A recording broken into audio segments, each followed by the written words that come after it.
The Obama administration now facing strong opposition on the Hill against the EPA's new rules regulating coal plants. 25 states suing over the EPA's plan.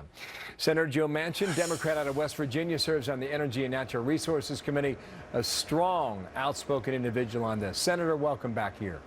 Good to be with you, Bill. I can kind of see what he's trying to do. I'm not quite sure what you can do to stop it. What's your idea? Well, here's the thing. Bill, here's the thing. The president basically says he's for an all-in energy policy. That means you use all the resources the good Lord gave us and do it as clean as you possibly can.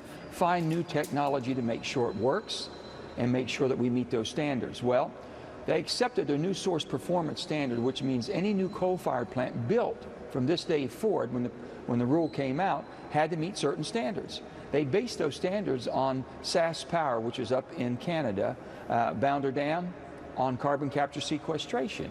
And SAS says they were capturing about 90%. Well, lo and behold, they're only capturing 45%. The plant's not operational. It's not commercial and won't be for another year.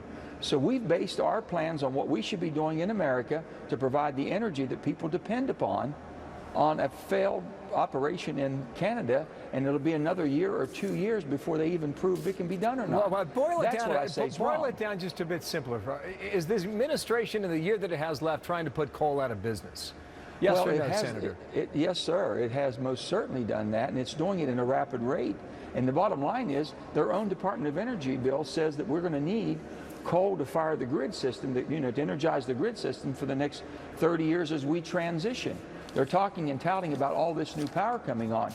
Ask this one question, Bill. Ask this administration, whether it be the president or Gina McCarthy or Ernie Moniz, if coal was not produced for 90 days, not 1 ton of coal was delivered to a coal-fired plant in America, what would this country look like and how many millions of Americans' lives would be in jeopardy? Ask that question first. Here is the president from 2 weeks ago. And again, this topic may come up tonight during our Fox debate on Fox Business. Well, it should. But this is what the president said 2 weeks ago. Specific question to follow. Watch. Yeah.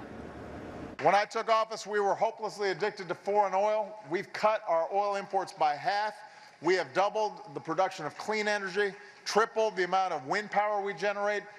20 times more solar energy is now created than when I came into office. And all that's generating good jobs that can't be outsourced and helping the environment. Well, I imagine you take exception to some of that, but isn't this all part of the push on climate change?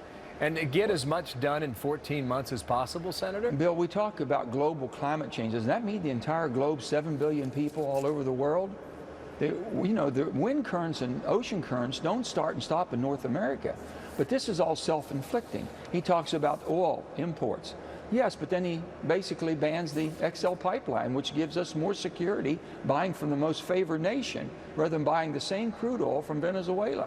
None of this makes sense to me. And I've said if you're going to have an energy policy, you should be trading with your best friends and best partners, and next of all, developing the technology that will help clean up the climate around the world. There'll be 7 billion tons of coal being burnt somewhere else in the world. And I'll assure you, Bill, it will not be with the cleanest technology.